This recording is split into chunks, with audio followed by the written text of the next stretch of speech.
8 Live. Welcome into the living room on a Tuesday morning, a wet Tuesday, cloudy morning, but we're going to spice it up for you. Now, the National Environment Agency's Eco Music Challenge 2012 was in its third year, and it happened on Saturday. Now, the national contest was an online competition that aimed to use music, convey green messages, and urges passionate and talented individuals, musicians and songwriters to show their appreciation for the environment through song.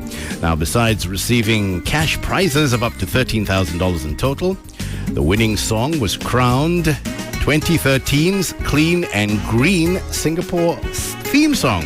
Now, to tell us more about this whole situation is our judges, Jack Ho, Clement, Chow, and the winner of this year's challenge, Shaun Jansen. Gentlemen, welcome into the living room. Hello. Okay, first off, always like to preface this. The winner, Shaun, is here. Yes. Yeah. Yes. Got money or not?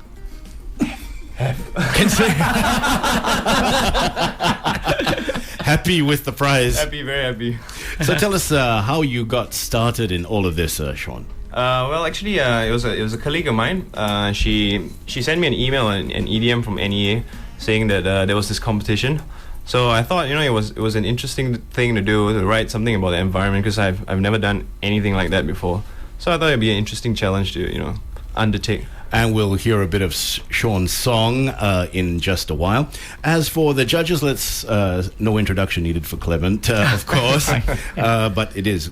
Was it difficult judging the entries, Clement? Very, very. It was a very tough decision, to make, because there were so many good songs.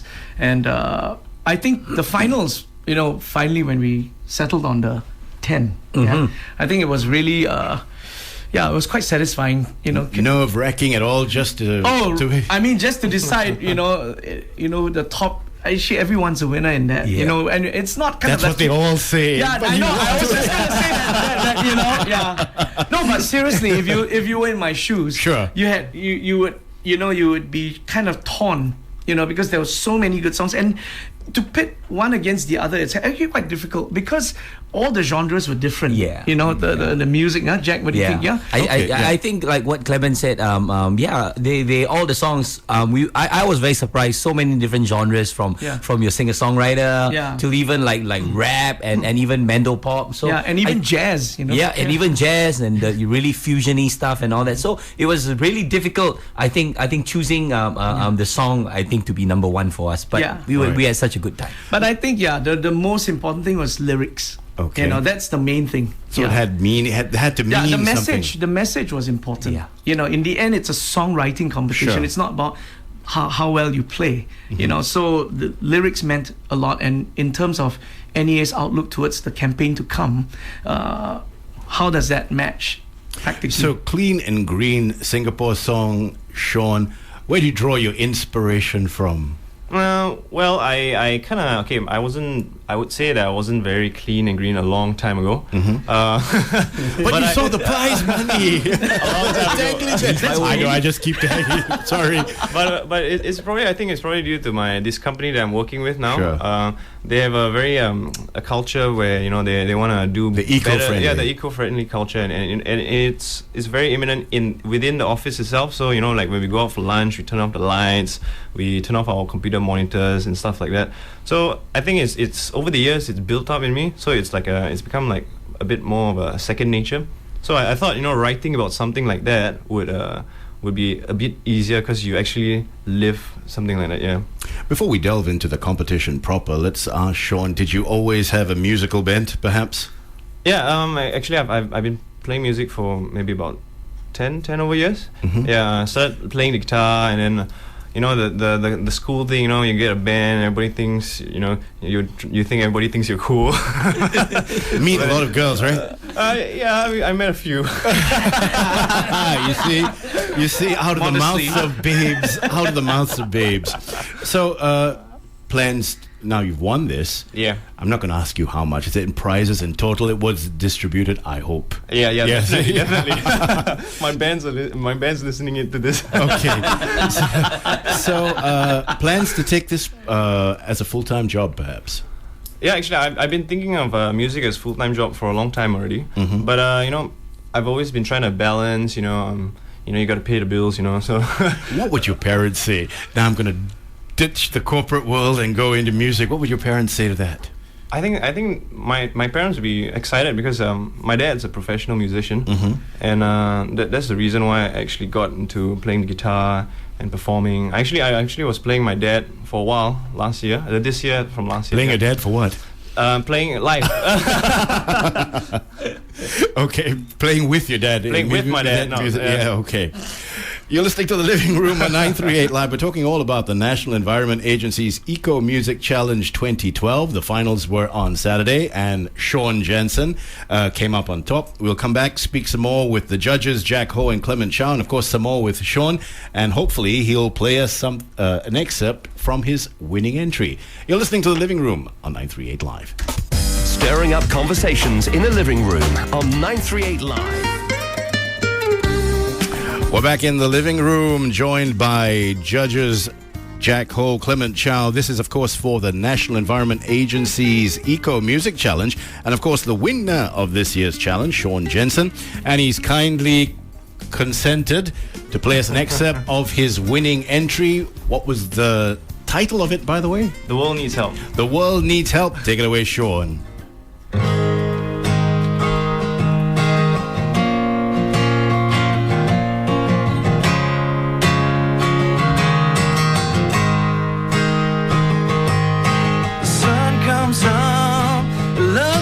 It's okay, but the rain will come another day.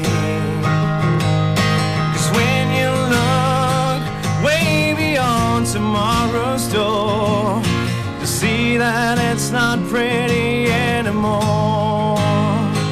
But what we're doing with the cars and the smoke and the smell in the air, and it's not okay. We're taking everything, never sparing a thought for the children of tomorrow's day. But today, we gotta make a change. The world needs help and she's coming for you. Today's okay, but tomorrow won't you? If you're staying right here, you're making a pace. If you get it, hey lady, come another day. The world cries out and she bleeds from inside. It's our own minds that we should fight. If we take it slow, just keeping it clean, we'll wipe all the wasteful, excessive living the day. Oh, living the day. We'll wipe all the wasteful, excessive living the day. Yeah! Whoa! And we know why Shaun pipped everybody else in the. I still got my morning voice. We know how that feels on a daily basis. Absolutely. So, Clement and Jack, what happened to all the other entries?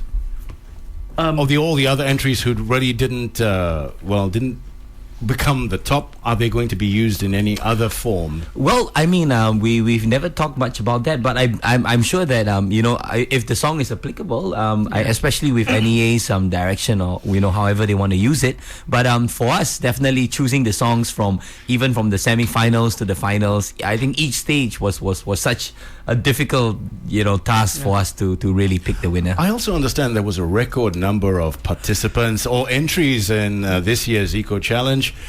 Could you just give us a rough number as to how many there were? I believe 350. Yeah, so I think over it was quite entries. it was pretty good. It's amazing. I mean, because we always find Singaporeans in the performing arts supposedly rather reticent. So, I mean, was it because it was thrown out into the schools category and all the kids felt that, hey, I'm going to be a rock star, I can ditch the books?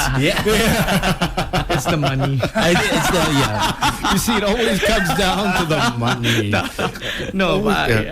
So, a lot of schools participated, or kids, school kids? Yeah, definitely. I think for this competition we had the open category and then we had the school category, which I thought that it's such a fun way for, I think, whether it's primary or secondary level, for them to write and express themselves. Sure. And I think as judges as well, listening to all the different entries from like school category and open category, keeping in mind like at their level, at like say for example 12 or 13 years old, they're coming up with songs that I think Clement and myself equally impressed. That's right, absolutely. Yeah, and of course, not just schools, but even music schools. It's gone out there, to a lot of places and tertiaries. Do you think the message of being eco-friendly is really catching on in Singapore? Do you think?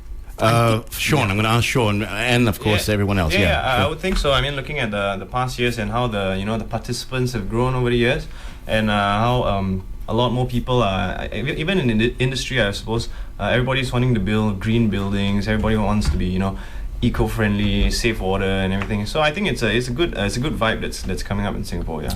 Did you listen to the past winners' winning entries? Yeah, all? I did. And did you try to is it difficult to write? It's very specific to write about ecology. All you, my mind. If an ecological song is that Michael Jackson hooting away with that dead elephant somewhere. You know what I mean? That's the extent of my ecological music education. We're speaking this morning with judges Jack Ho and Clement Chow of the National Environment Agency's Eco Music Challenge 2012, which had its finals on Saturday. And of course, the winner of this year's challenge, Shaun Jansen. We'll come back after headline news, sports and business, and talk some more on The Living Room on 938 Live. The Living Room on 938 Live. 938 Live. 938 Live gets you talking. Where conversations come alive. The Living Room on 938 Live.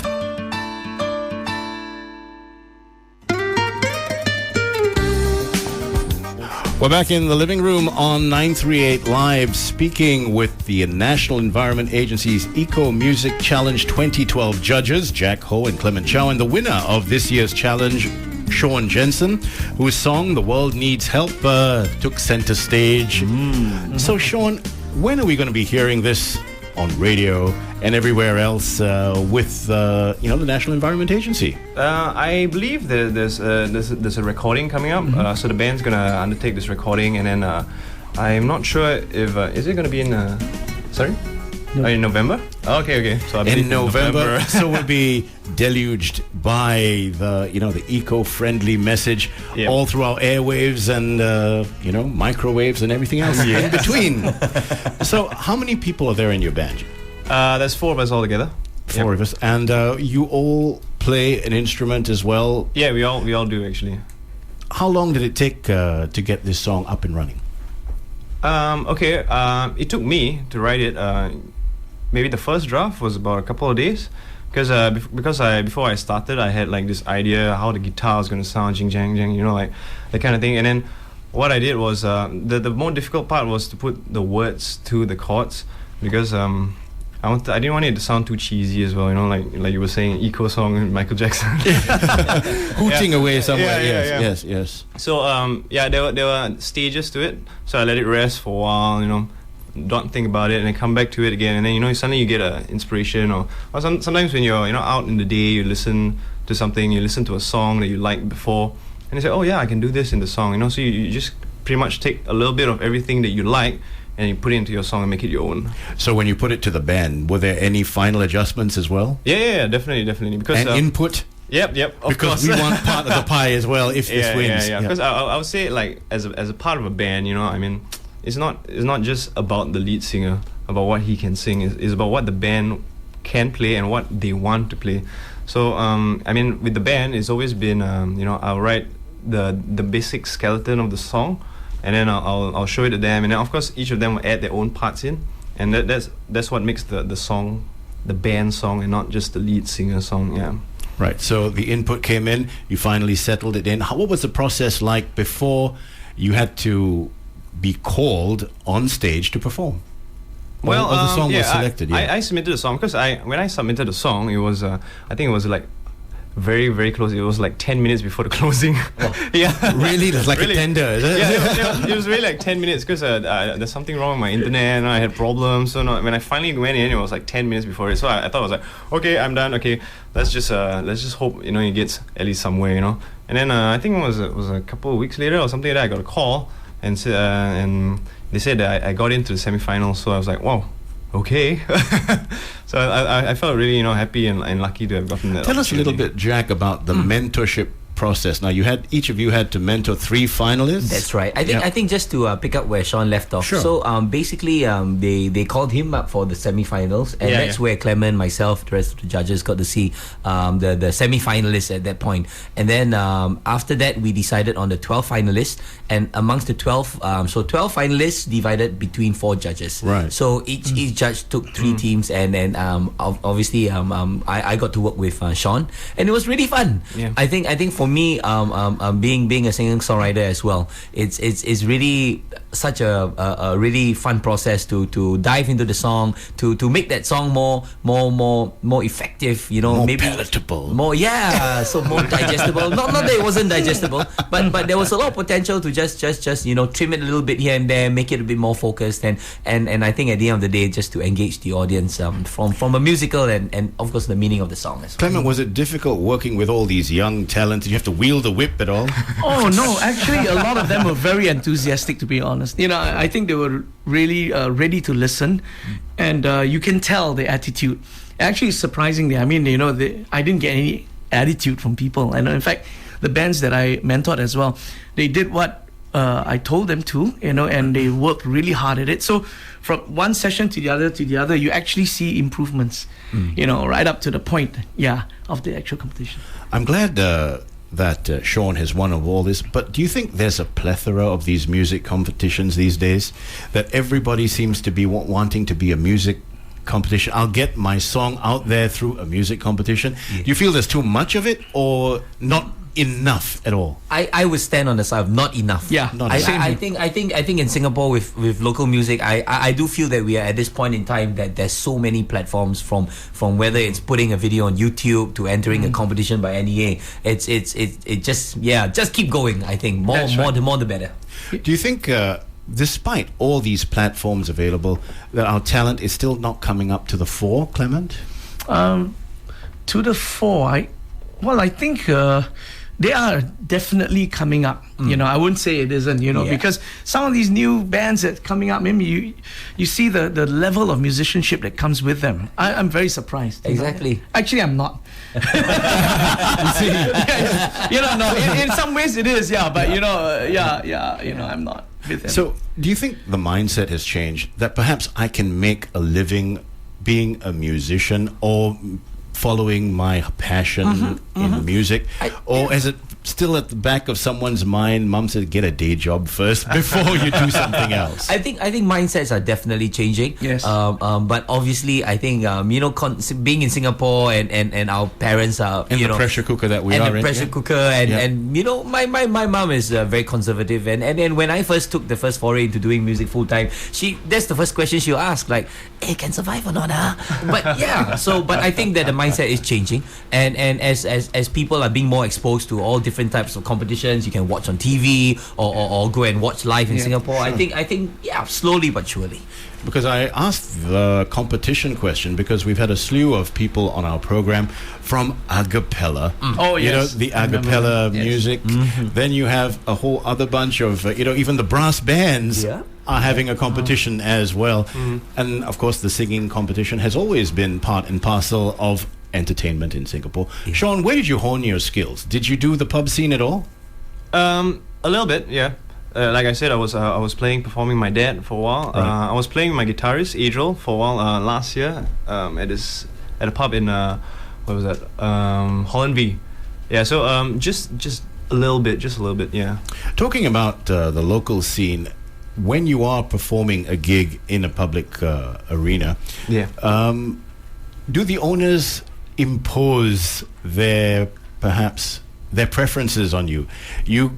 Or do you prefer to play your own stuff?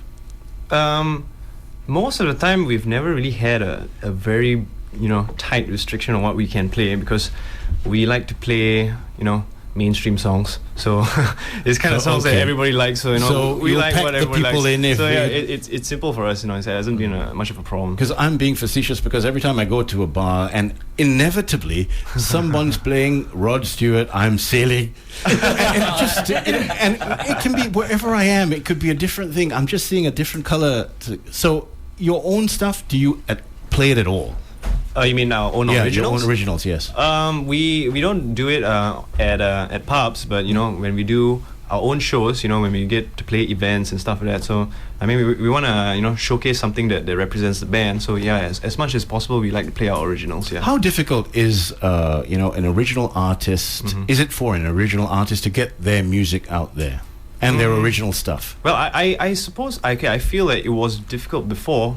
But today, with with social media and internet, I mean, it's very easy for to reach out across to people who are on the other side of the world, who's in the US and stuff like that. Because just from a simple video on YouTube, it goes very far. So I think it's a great opportunity. The social media, the whole thing, can get people spread the music. Jack, is that how you feel as well with your own stuff, your original stuff? Is that how you market your stuff these days without the record label? I think for the record, I'm very happy to say as well that for Ray and myself, my partner in crime, that we do everything ourselves, and we find that with technology and of course with social media and all that, we try our best to make use of that opportunity and just spread the word out there. So is it a burgeoning scene in Singapore, up and coming, or already there, or have we reached? I think I don't think we've reached it, and I don't know. I don't even know whether to say when we are there. But I think it's always constantly evolving. And like you said, different competitions, new technologies, and it's great. It has been great. It's been a pleasure speaking to the three of you this evening. Of course, Jack Ho and Clement Chow, the judges of the National Environment Agency's Eco Music Challenge 2012, and the winner, the world needs help, Shaun Jansen. We look forward to hearing your stuff in November. Awesome. Thanks for joining us this morning on The Living Room. Thank you. Getting to know you in the living room on 938 Live.